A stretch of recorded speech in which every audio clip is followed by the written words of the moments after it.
Hello and welcome to Connecticut Politics Live. I am Joe Aguirre. This is part of our five-part series as we talk media literacy. And of course, I can't talk media literacy unless I've got my buddy Barth Keck with me. Barth is in his 32nd year teaching English and his 18th year as an assistant football coach at Haddam Killingworth High School, where he teaches courses in journalism, media literacy, and AP English language and composition. Follow this guy on Twitter at KeckB33. Barth, appreciate you coming back on so we can continue this conversation. You're the expert here. I'm not the only expert here, as we're going to see in just a minute, but I always appreciate coming on with you, Joe, and talking media lit. Now, I don't know if I've told you this or not, Barth, but I teach at Connecticut School of Broadcasting. And on the first day of classes, and there's always one student who's shocked to hear this, I explain to them that there's no one that tells us what to say. They don't hand out talking points, that it's all on your own. There's no media conspiracy. As I tell them, journalists can't keep secrets. No media conspiracy, and it seemingly blows their mind. Do you run into that where you have to tell students, like, there's not CNN and MSNBC are competing? Yeah, I think at my level, probably they don't know what to think. I mean, I don't want to disparage high school kids, but they are very nascent in their understanding of the media. So, I think there are a few, they get their influence from home, obviously, more than anything else, that probably are suspect and do believe that you can't trust any media, right? That's just kind of like the overall feeling that you get sometimes. But in a lot of ways, I think kids, their understanding of the media is so new and that they're really a clean slate, So I'm going to guess that you probably see students that are somewhat older than I do at the high school level. So your students have been around the block a little bit as opposed to mine. So there might be a little bit of a difference, but nonetheless, you can see sometimes that influence from the outside, particularly from the family, creeps in a little bit. Yeah, for sure. Now, we are going to warn you quite a bit tonight about the evils of social media, but there are some positives to social media, including our first guest, who we only know because of his relationship on Twitter with Barth Keck. So we are very excited to bring back Ben Boyington. He's an advocate for integrating critical media literacy into K-12 schools. He's a veteran high school teacher and the father of two teenagers who immersed in the worlds of anime, video games, Discord, and Twitch. We'll have to find out more about that, Ben. He's a member of the Media Freedom Foundation board. He designs and conducts teacher trainings with his partners at Mass Media Literacy. In his daily life, he works with high school students on self-driven learning at a high school in rural Vermont. Ben is also one of the authors behind the book we'll be talking quite a bit about, The Media and Me, a Guide to Critical Media Literacy for Young. You can also follow him on Twitter at BenBo370. Ben, welcome back. Thanks for having me on again, Joe. It's great to see you guys. So we had John several weeks ago, and by the time it was all said and done, you were like, oh, maybe you want to talk to some of the other authors, and we reached out, and as it is, they're all very excited to talk about their different experiences. Barth and I had a really great conversation yesterday with Mickey and Nolan, two of the other authors. Let's now also welcome, again, one of the other contributors to this book, Andy Lee Roth. He is the Associate Director of Project Censored and coordinates the project's Campus Affiliates Program. Andy, welcome to Connecticut Politics TV. Thanks so much, Joe. It's a pleasure to join you, Barth, and Ben to talk about media literacy today. It's such an interesting topic. And Barth, yesterday, and I mentioned it to these guys pre-show, but we had a situation where I teach at a trade school, you're high school, Mickey does community college, Nolan's at a university. And so we saw four very different perspectives. And again, we're sort of all dealing with people at different levels, and you just sort of alluded to the younger people. Again, most of the influences that they have or biases are probably what they're hearing at home. So my first question off the top is, how much do we talk about confirmation bias? How well do kids understand what that means? And are they able to step back and take a look when it's pointed out? Well, I'll go first. The confirmation bias, the whole concept is really generally new to high school kids. I see what's called a heterogeneously grouped, group of students in my classroom, which means they come at me from both mostly seniors, some 11th graders, but a variety of ability levels. And so there is some basic understanding of confirmation bias coming in. You have some kids that are taking, psychology classes as electives as well. And then you have the kids that have no idea. So I think that they are receptive to the idea. How well they understand it, I think, takes time depending on the individual student. But at the high school level, I think it in general is a new concept to kids. I mean, obviously high schoolers, teenagers are very prone to peer pressure. And, with confirmation bias, you're looking at the different ways that they build their value system. And number one, it comes from their families, obviously, but number two, from their friends, their peers. And so I think that at the very least, it helps hopefully get them away from that, to make a distance from their peer groups and kind of like see it from the outside if they really understand what confirmation bias is all about. But it's an uphill struggle. I'll admit it. It doesn't happen right away. It's something that it's one of those concepts. And we in media literacy, I'm fortunate. It's a full year class. It's one of those concepts that you keep coming back to. I have this. I'm talking too much, but I just want to. I have this concept which I call Vuja Day, which is really it's my take on what's called the Bader-Meinhof effect, which is when you hear something in school, for instance, like a new vocabulary word, and then you go home and you hear it on TV and you're like, wow, that's really cool. I just heard that today. Now, it's not really the first time they've ever heard it. It's just that they were made aware of it. Okay. Mm-hmm. And so what I say is, we have these Vuja Day sheets that they have to fill out from time to time when we do this lesson. What concepts have we heard before? And one of them is confirmation bias. So that through the year, you kind of build that understanding and, you layer it so that they can see the various applications and, repetition. Obviously, it's one of the keys to advertising, right? Repetition is very effective. So it doesn't come easy, but takes time. But you got to kind of, build it throughout the year. Ben, how about you? What's your experience like with your students? I mean, I just, as far as that part goes, I would echo what Barth said. I think that, it is a new term. And many of the things that we deal with when we talk about media literacy, when we talk about logical fallacies, when we talk about rhetorical tools and techniques, those are very new to young people. But I would sort of hasten to add here that, gee gosh, they're pretty new to a lot of older folks too. Or it seemed to be. Maybe there are things that were forgotten. But, if there's a reason why on Facebook you have the 32 image meme of all the logical fallacies with the referee, in the pinstripe shirt. And, we've all seen that. But there's a reason that exists because people don't know what those are or they've forgotten. And, we see confirmation bias all over the time in all of our public discourse, whether it's digitally based or otherwise.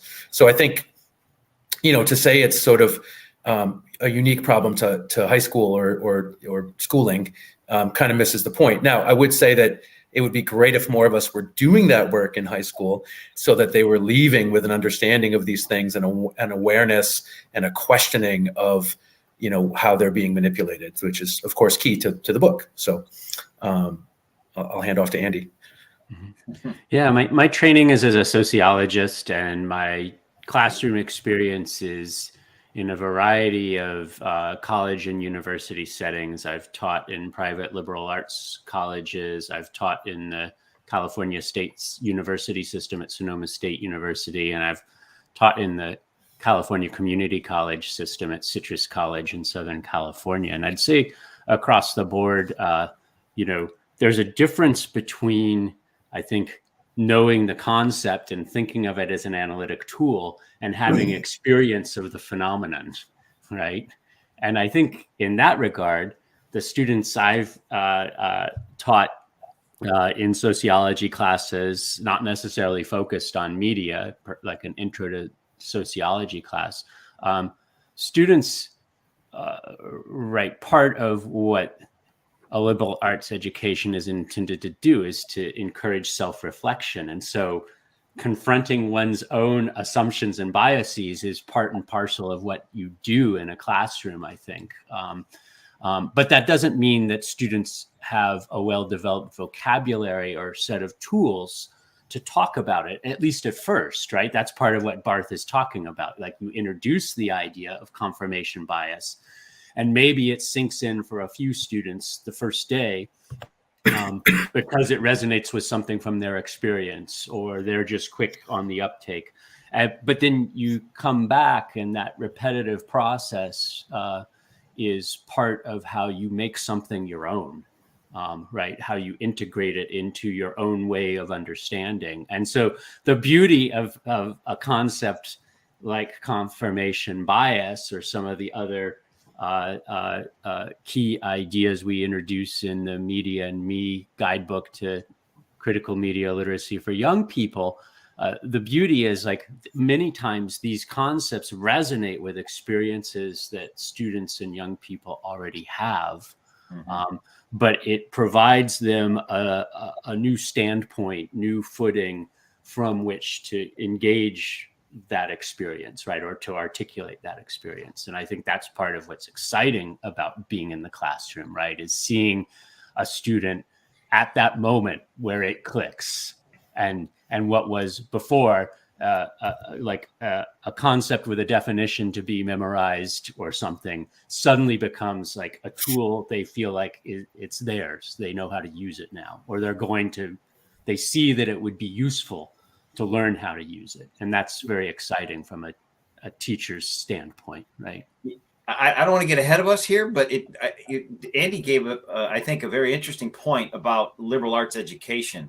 And, there was an article in the New Yorker several weeks ago about the essentially the disappearing humanities curriculum and humanities majors and English majors. And, because schools have become more, colleges and high schools have become more vocationally oriented, and because kids want to have a job. And so we got to teach them skills. And what Andy just explained was, the importance of a liberal arts education, and that the fact that, these are concepts that, maybe it's not going to get you a job, but it's definitely going to help you on a job, and it's going to help you to think in the greater world once you graduate. And that's really, I think, the sad truth, if we really are losing our humanities education, that this is all part of what you want to learn, you want to be able to apply to your life. And kind of as Andy just said, it's these terms become real when kids see them, and they okay, now I get it. And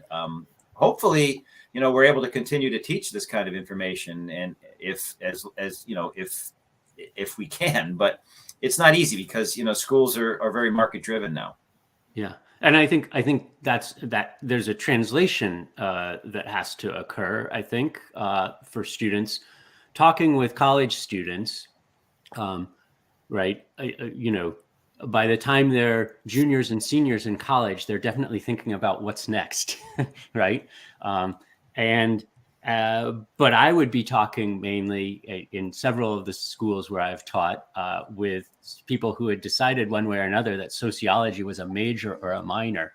So there aren't direct career applications of that major. It fits in what Tim Wise talked about in a Medium article from 2019.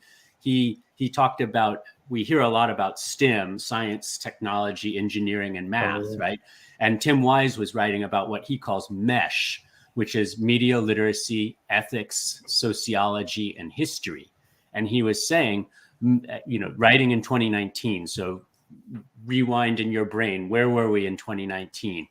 We're pre-pandemic, we're in the midst of perhaps one of the most divisive periods in American political history.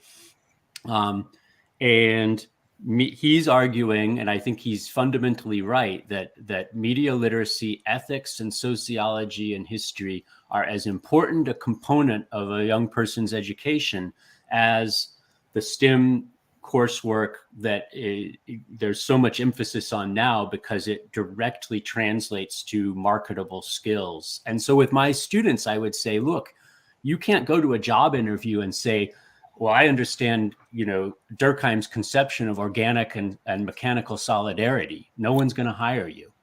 But if you go to an employer and say, look, I understand how power dynamics work in an organization, and oh, by the way, I can engage in critical thinking and express myself in complex sentences in writing, there may be people who are interested in hiring you.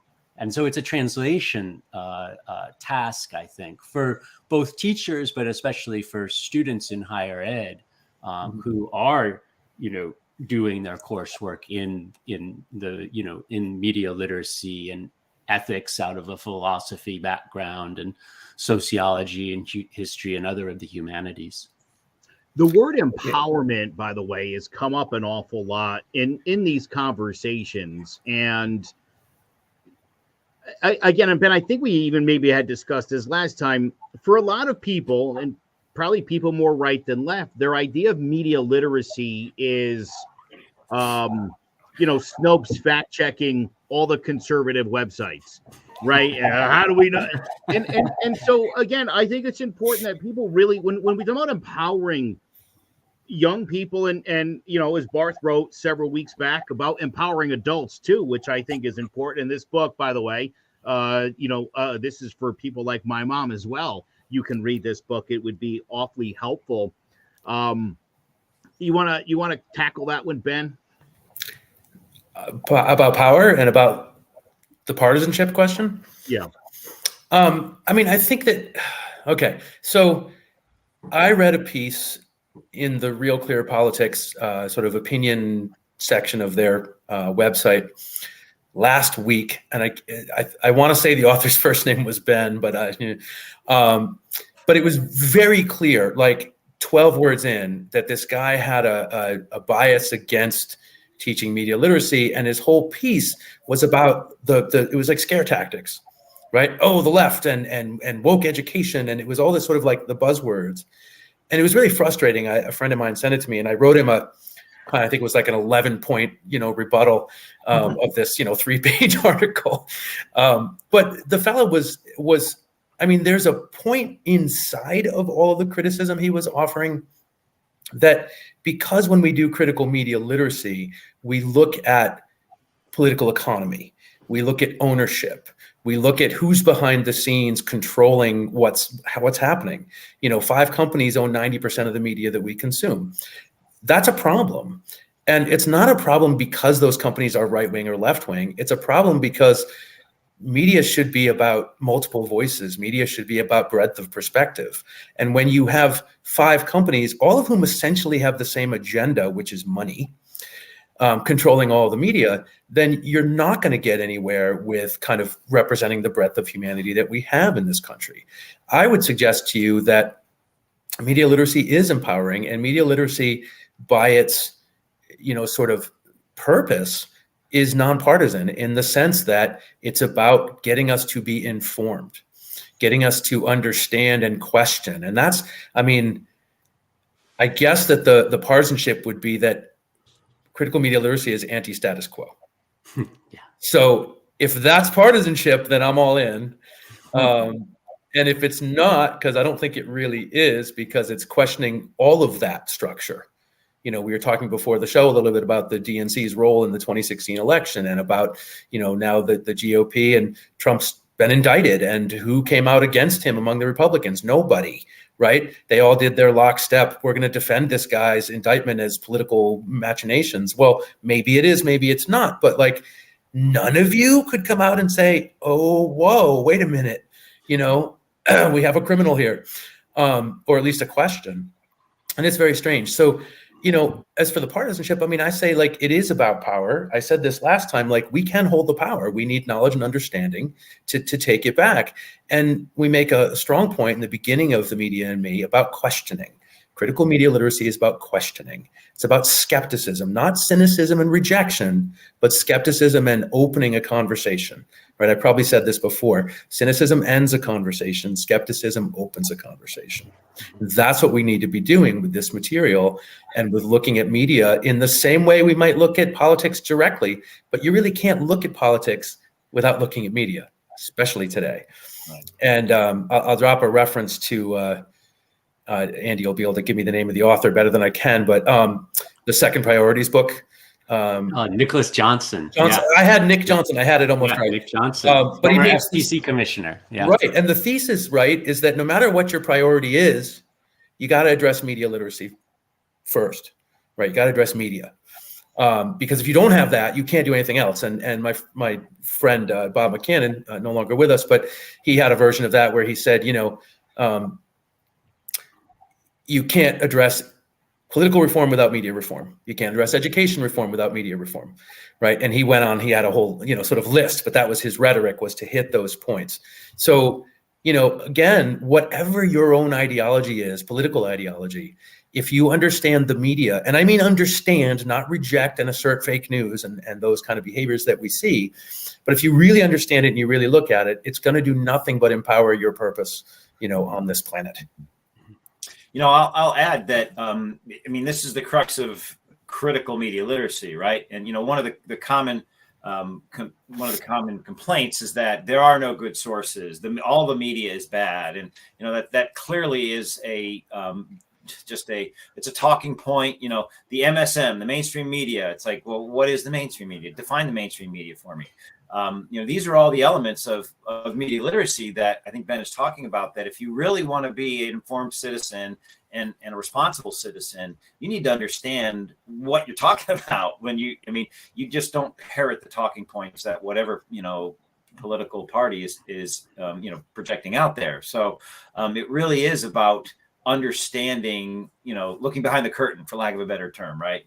And that's media literacy. It's kind of, seeing what's going on before jumping to the conclusions. That's really dumbing it down, I suppose. But because our understanding of the world today in 2023 comes from where, first and foremost, the media, which in and of itself is, go define that. Let's start there. So, right. Yeah, let me pick up on the looking beneath the surface that Barth mentions, because that actually resonates with one of the metaphors that we open The Media and Me with, which is the idea of an old-fashioned clock with the big hand and the little hand. And we make a distinction between, there's a difference between being able to look at the clock and tell time. The big hand is on the 12 and the little hand is on the 3. It must be 3 o'clock. Right. All of us learn at some point how to tell time. But there's a big difference between being able to read the surface of the clock to, quote, tell time, and to be able to look beneath the surface and understand the mechanisms, the gears, the wheels, the springs that are driving the big hand and the little hand of the clock. And that's our metaphor in some ways for what critical media literacy is about. We have no doubt that anyone who reads this book is already engaging in the media in some way, right? You don't need to understand how algorithms work to use Facebook. You don't necessarily have to know anything about concentrated ownership of media to read the New York Times. But, and here's the beneath the surface component, when you understand about concentrated ownership, when you understand about the power of algorithms to filter some stories and make them prominent in your news feed, and to marginalize other stories and make them all but impossible to find unless you go looking for them specifically and intentionally, now you are engaging media in a different way, in a way that we argue, going back to your question a moment ago, Joe, empowers people. And that has actually, I think only at a sort of secondary or tertiary level is that about red versus blue, conservative versus liberal kind of understandings of who we are, and has much more to do with, again, what are the mechanisms beneath the surface that shape the media as this kind of omnipresent part of our lives in a digital connected age, right? Through which so much of what we understand about the world,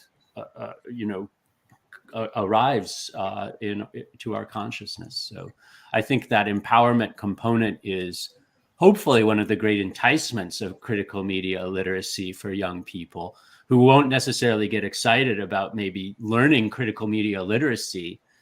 But if you can convince young people that they might get more enjoyment or find less frustration when they're online because they now understand some of these ideas and they have a bigger perspective, I think that's perhaps a place where we can start to appeal and say, although this is work, it's work that will be rewarding to do. I brought this up on yesterday's show. I'll be curious to get Ben and Andy's take on this. We were talking about, and I'm sure you guys know these folks, the do your own research crowd. They've read on the left, they've read on the right, they took a little bit of both, and they've got it all figured out. And they don't, clearly. They never do, from what I can see. Andy Nikki brought up yesterday Dunning-Kruger, to sort of explain something. I don't know that we do enough teaching. I guess here's the other thing. Students that are taking your guys' classes, this media literacy, they're people who I would think are not like the regular students. I think they're a little more informed and a little more connected to today, which makes me worry about the students who are not taking this elective class when they graduate and walk out of there with literally no idea how to understand media. Well, I want to poke that one a little bit. In my teaching in media literacy, it actually was a very wide range of not only how level of achievement kind of students, like seriousness, like in the standard sense of, oh, that's a good student, he does all his work, he can say. So we had the sort of like the high achievers, and we had the less engaged, and it was a great mix. It was a truly heterogeneous grouping, heterogeneously grouped course, and I actually find that that mix actually like cross-pollinated. There was an interesting thing of, oh, well, you already know about that, I don't, and what do you mean that? And that the conversations were kind of richer for that. That said, I firmly believe, it's in my bio, that media literacy needs to be required, right? It needs to be built in, and it actually should be built in across the curricular areas to whatever degree we can pull that off. Mm-hmm. I used to say when I was teaching the class at the first school where I piloted it and brought it, and my colleagues like, oh, you and your class. And I'm like, no, actually, I think it'd be great if I didn't have to teach this course. It would be great if this course went away, because it was a one-off singleton, this is this course. And why? It should be everywhere, certainly in the humanities arc of classes, but, science, I have a harder sell for it in math, but it fits certainly the three, because for me, media literacy is sort of the most truly interdisciplinary study that I've worked with, politics, economics, sociology, communication, English language arts, history. It's all built in. It's all in there. I could do a whole school that was founded around this idea. Me and Tim Wise should get together, right? But truly, like, I don't think you can separate them. And I think that it's all the richer when you can bring together people who have, lots of already awareness and lots of knowledge, and folks who are like, wait, what's that? And some of those people in both of those categories and all in between would leave my course thinking new thoughts, thinking about, I had a kid come back to me and at one point and say, like, oh my God, my parents won't watch TV with me anymore. And I said, what do you mean? He said, because when the ads come on, I just start talking about how they work. I said, yeah, my work here is done, you know. It was great. And that's what happens, as Andy was saying, when you can activate that knowledge, when you can deepen that experience. And I have kind of a twist on Andy's very positive approach there. I also think that one of the great ways to start with particularly with high school students is to activate the frustration, to activate the anger, to show them, not tell them, but show them that they're being manipulated. Mm-hmm.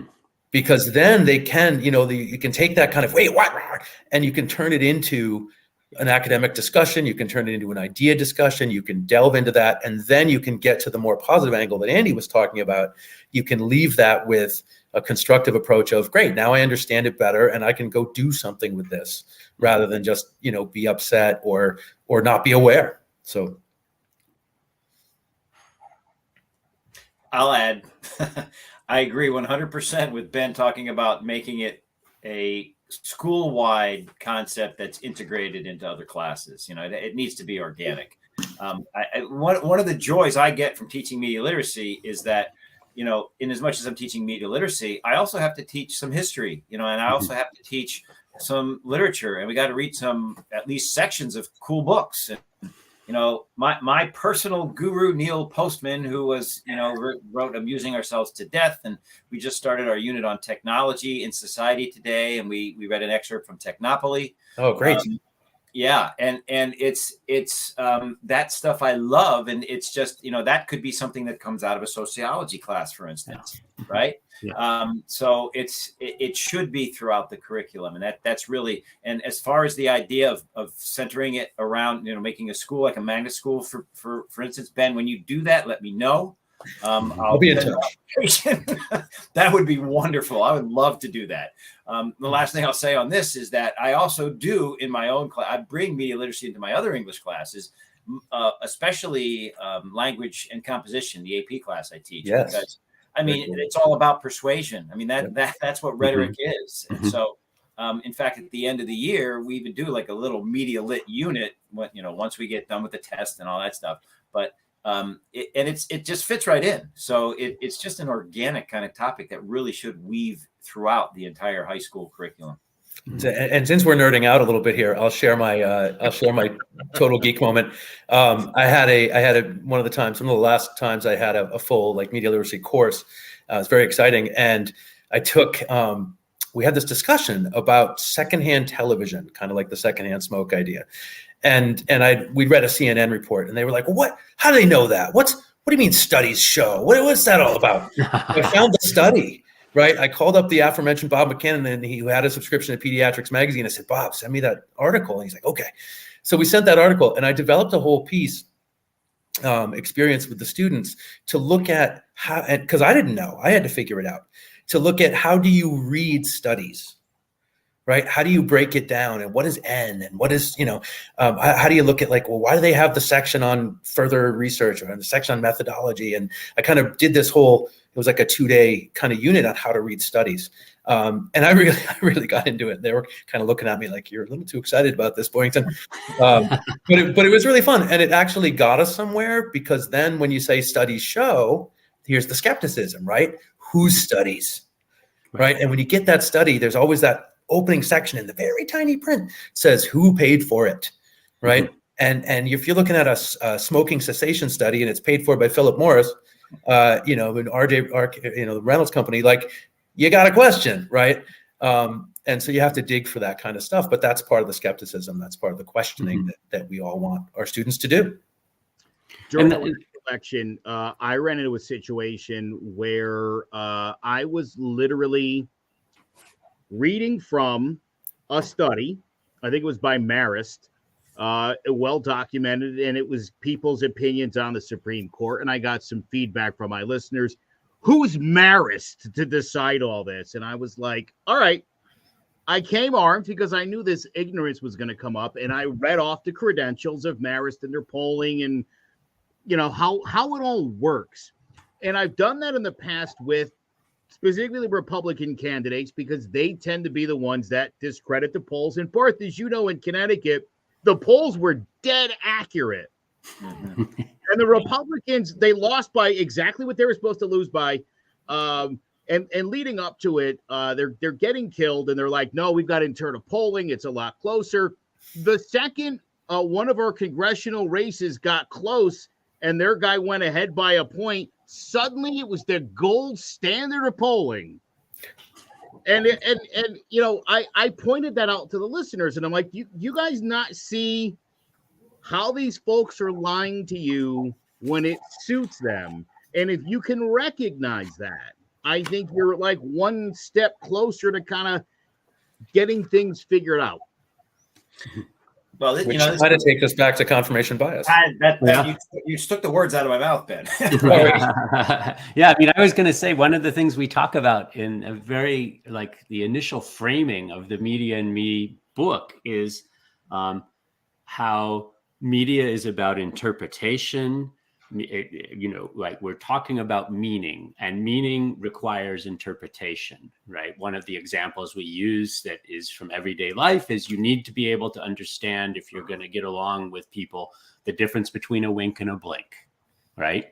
If I'm just blinking my eye, maybe it's dry, maybe, you know, something, but if I'm winking, maybe you're alive, because that's one of the things that the original deep fakes didn't do, right? They didn't. Right. But if I'm winking, now you have to interpret, well, what am I doing, right? Is it get a load of that? Is it I think you're hot? Is it, you know, right? And so meaning doesn't come pre-labeled or predetermined. It's an interpretive process. And so like that's kind of, I think, ground zero for a lot of the humanities and social sciences, and indeed for critical media literacy. But where we take it from there is to talk about validity, right? Where, you know, how do we say that a statement or a claim is a valid claim? What makes for validity, right? And one of the key things is evidence, right? When I say something is valid, it means I have reason to believe it's true. But the emphasis there should be on reason to believe, right? This is what Ben was saying a moment ago about skepticism opens a discussion, cynicism shuts it down. And if I say I have reason to believe this is true and we're in dialogue, then you're going to say, well, tell me your reasons, right? Or put another way, what's your evidence? And if I just say, well, it's because I think so, that's not, my argument may be strongly articulated, but it's not necessarily valid. Right. And so getting at some of that, I think the idea of like the more extraordinary the claims, the stronger the evidentiary basis needs to be. That to me is one of the core ideas that we try to convey in this book, both in terms of interpreting other people's claims, whether it's the New York Times or your best friend's opinion on, you know, the latest Billie Eilish song. But also in terms of formulating and articulating our own beliefs, right, and sharing them with other people, right? That if I'm going to say, well, I think critical media literacy is important and everyone should study it, right? Maybe we have a bit of a silo effect going on in this conversation today, but the trick is then to provide some evidence for why that's so, right? You know, Andy, you just explained one of the core principles of my language and composition class in AP. I mean, it just shows you how we can weave this throughout the curriculum. And that is, it's all about persuasion. And if you're going to write, for instance, an argument essay, you need to have a clear defensible thesis that's backed up by evidence, right? I mean, and that's how the history department teaches, you know, how do you write a history research paper? And, you know, so it really, and, you know, it just shows you just how, I don't know, omnipresent media literacy is, or should be anyway, throughout the curriculum. Right, because I think underlying media literacy, which it's important to not sell media literacy short, that's really an umbrella term for a whole host of literacies. Ben was talking a moment ago about how do you read and interpret a peer-reviewed scientific study, right? That's a form of literacy, information literacy, we could say. But underneath all the you know, the news literacy, visual literacy, understanding algorithms and technology. Underneath it all, I think, are the fundamental set of critical thinking skills that I'm sure Mickey and Nolan were talking some about yesterday. And those, I think, don't have a political agenda attached to them, other than maybe the kind that Orwell was talking about when he wrote the essay, about politics in the English language, right? About the idea that we ought to be as clear as possible about what we mean, so that people can't be fooled and lied to.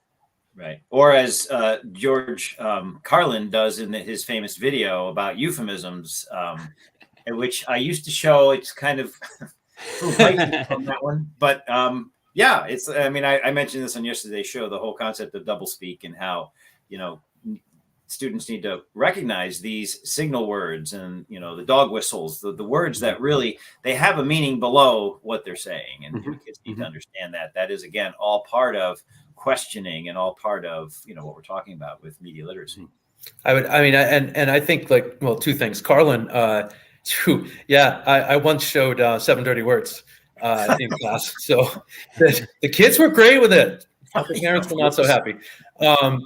Actually, the father was really cool. He's like, I'm not yelling at you. I'm just wondering why. We talked about it. But the other thing is, I was thinking as Andy was talking at the beginning about that, about, understanding arguments and understanding. I think there's a piece to understanding the media and our use of it that's really about understanding ourselves, which of course is what most of education ultimately could be about. But I think that's a really important point. And one of the things that I find in these conversations, people ask me about media literacy, and quite often what they're asking about is, most often maybe, is journalism and news literacy. And I think we want to not lose the full scope, right? We want to be aware that there's more to it. I mean, think about media as a teacher. Think about media as, right, like in our lives. Like what are some of our earliest memories, particularly people, my students' age or our students' ages, right? It has to do with something to do with television or music or the internet, the tablet they had when they were 3, right? The games they were playing, for good or for bad. I don't know. I'm not going to judge that right now. But it does affect us. And I used to ask 9th graders, independent media literacy courses, what are the things that have influenced who you are as a person? Like we talk about personality development, 9th grade English. And they'd be like, oh, parents, because our parents are our first teacher. Okay. Teachers. And I try to get them to friends, because that's a big one, right? I try to get them to media, and somebody inevitably would say it eventually, right? They might not use the word media, but they might go, oh, TV, and in my age group, it was Saturday morning cartoons. So media creates an understanding for us of the world, not just in the factual sense, but in our sense of empathy, in our sense of expectations, right? You talk about these, TV shows from the 90s, like Friends, 6 single, struggling New York City dwellers who live in monstrously cool, large apartments and can afford to go get coffee and hang out every single day. And Joey's an out-of-work actor who apparently never works and still can pay for that apartment with his buddy. What? Right? So the expectations that it creates are also ridiculous. And the more we think about all of that and then leaven that with the idea of representation and who's behind the scenes, creating the stories, deciding what stories are being told, not only in news, right, but in fiction. And when you start to break that down, that's where we get into like understanding ourselves and questioning why we believe what we believe. And we can pull in academic stuff like Mean World Syndrome and George Gerber's work around, how the media perpetuates our belief that that life is dangerous and scary. And it's not nearly as scary as it's presented in the media to us. I'm oversimplifying. And the feedback loop part of that, right, which is also really important to look at, like, oh, we see something in the media that scares us, we react in a certain way against that, and then that goes back and forth and back and forth. So we have to be really aware, I think, of all those factors. And that's why I think it does go to who we are as a person in a very strong way. And certainly also, to go back to kind of news, who we are in the public discourse, which means who we are as a group, as a society. Mm-hmm. Oh, we lost Barth. Barth, yeah. Oh, that was He's like, I'm done. Screw you guys. I'm out of here. Yeah, Barth said his piece, and now he's done. Mic drop.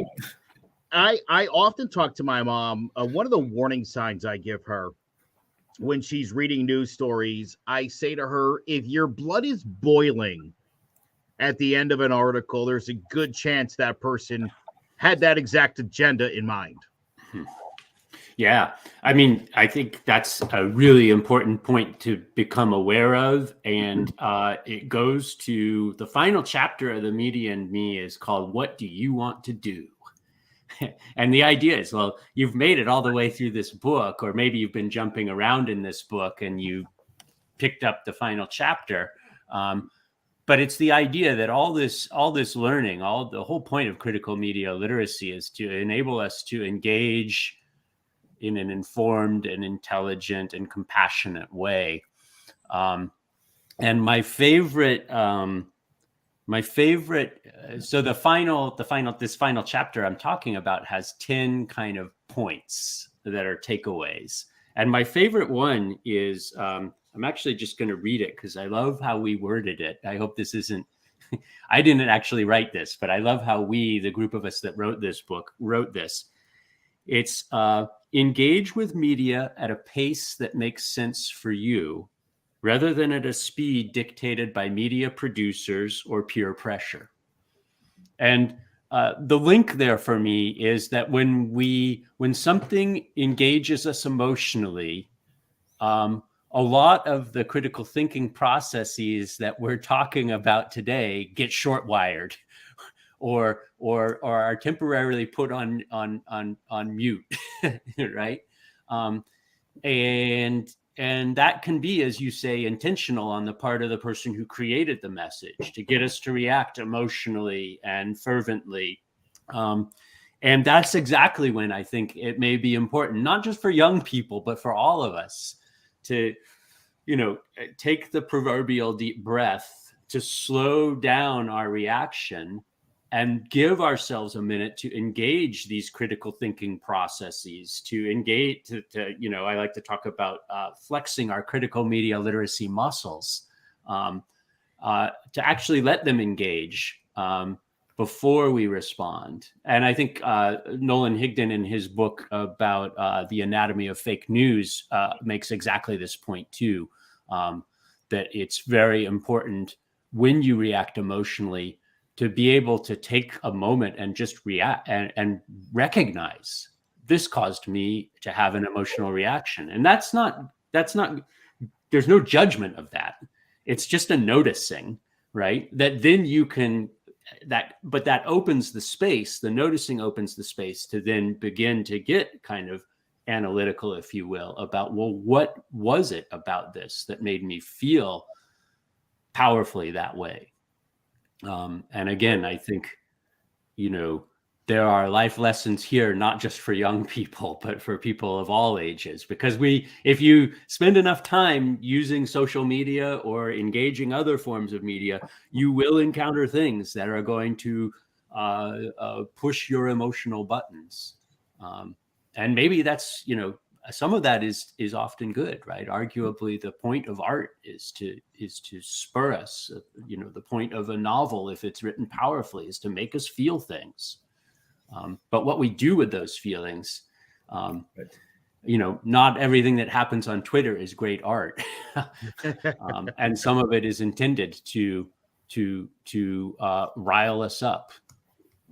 So we need to have resources for dealing with that. And I think that is part and parcel of what Ben was talking about earlier about kind of the power of critical media literacy to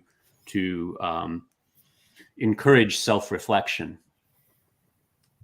To quote the great English poet John Lydon, anger is an energy. An energy, yeah. And how we use that energy is really, really important. And I think that I wanted to say something. I sort of built on that, Andy, that we put in the book, that idea about slow down and move at your own pace. And this wasn't entirely me. I might have gotten it from Allison or one of our other co-conspirators, but I sort of played with it. And I think that the next step of that is when we want to share something. I made the point recently that the the first thing we want to do is slow down and think about why we're sharing it, not just click share. Oh yeah, click, click, which we do all the time. I do it. And then I had a suggestion. I said, you know what? Instead of just sharing, when we share, we should try to open a conversation. We should try to ask a question about the piece that we're sharing, or share what our takeaway was. Oh, I think it meant this, and it touched me, or made me think about blah, blah, blah. Or challenge it. Oh, this part's BS because, and do something other than just share. Because sharing without context, I mean, it's kind of cool if the people watching your feed know that you're the kind of person who's going, here, do with this what you will.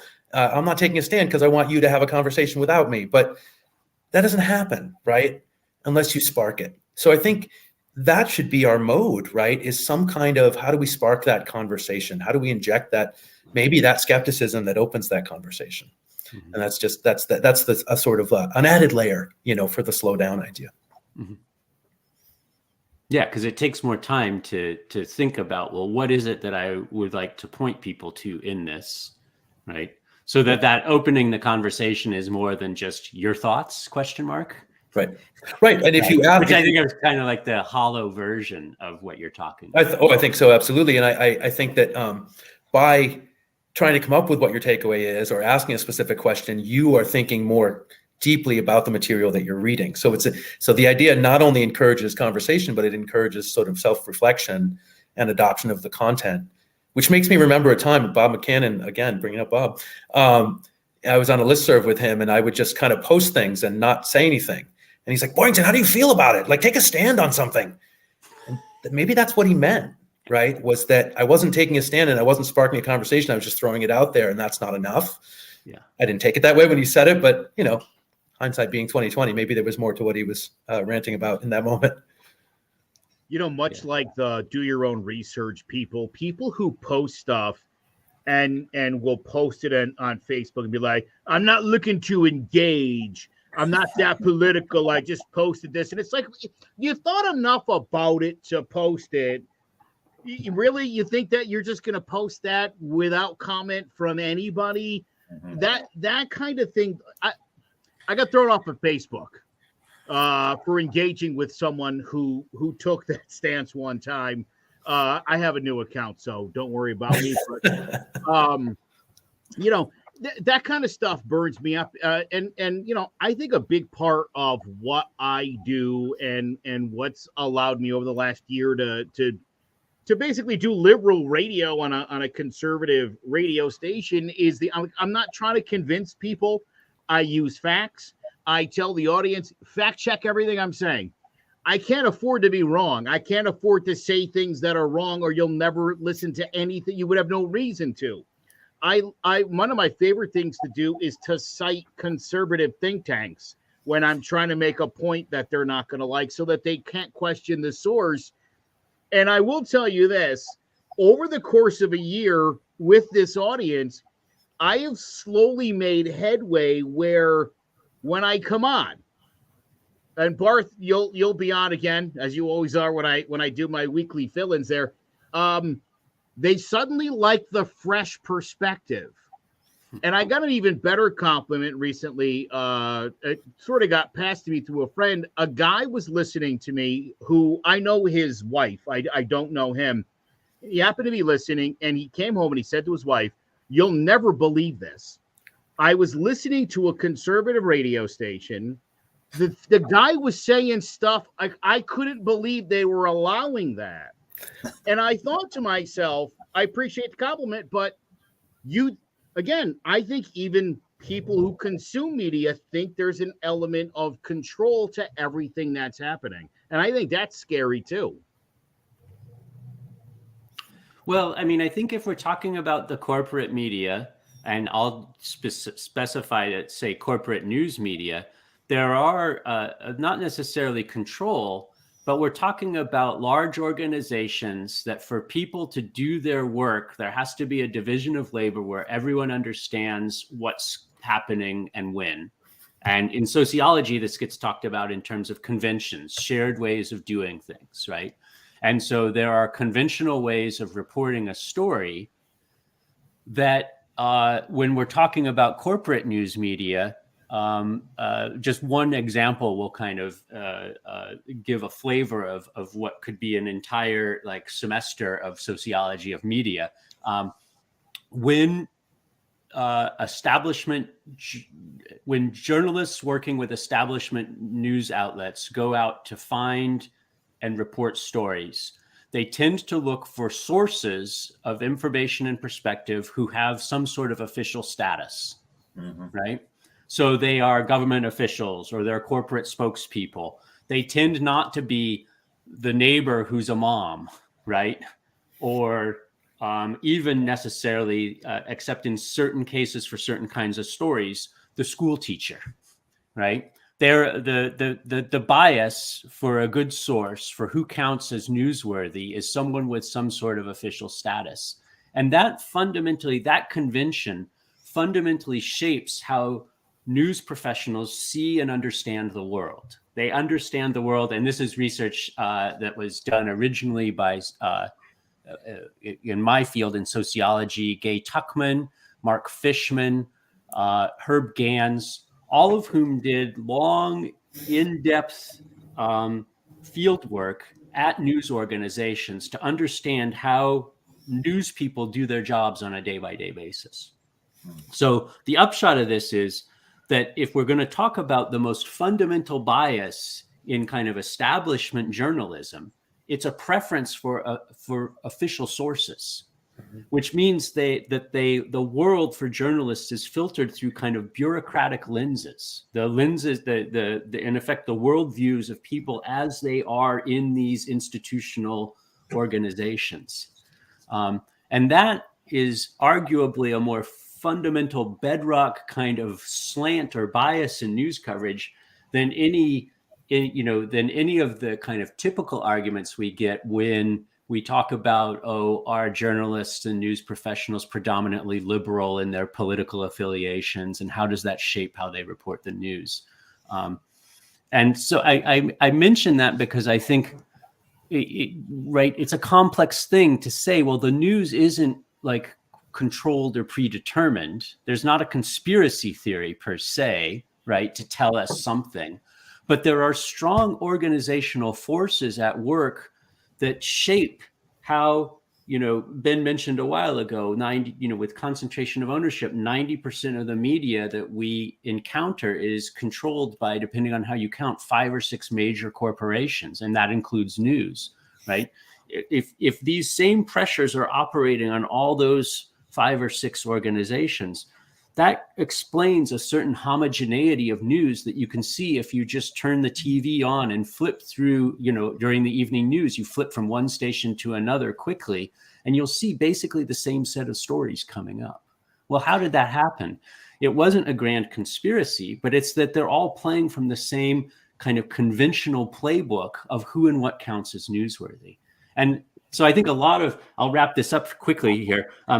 I think a lot about one of the most political aspects to me of critical media literacy is informing people that there are alternatives to the corporate version of journalism, and that there's an independent press in this country that is arguably as robust and diverse as it's ever been in the history of U.S. journalism, and that turning to it, especially for students who would tell me, Andy, I don't pay attention to the news because it's too depressing, right? Well, there's solutions journalism. There are outlets like Yes Magazine and the Solutions Journalism Network that report a whole different kind of news that isn't like happy Hallmark card, everything turns out okay in the end, but is serious news with a different focus than what you get on the evening corporate news.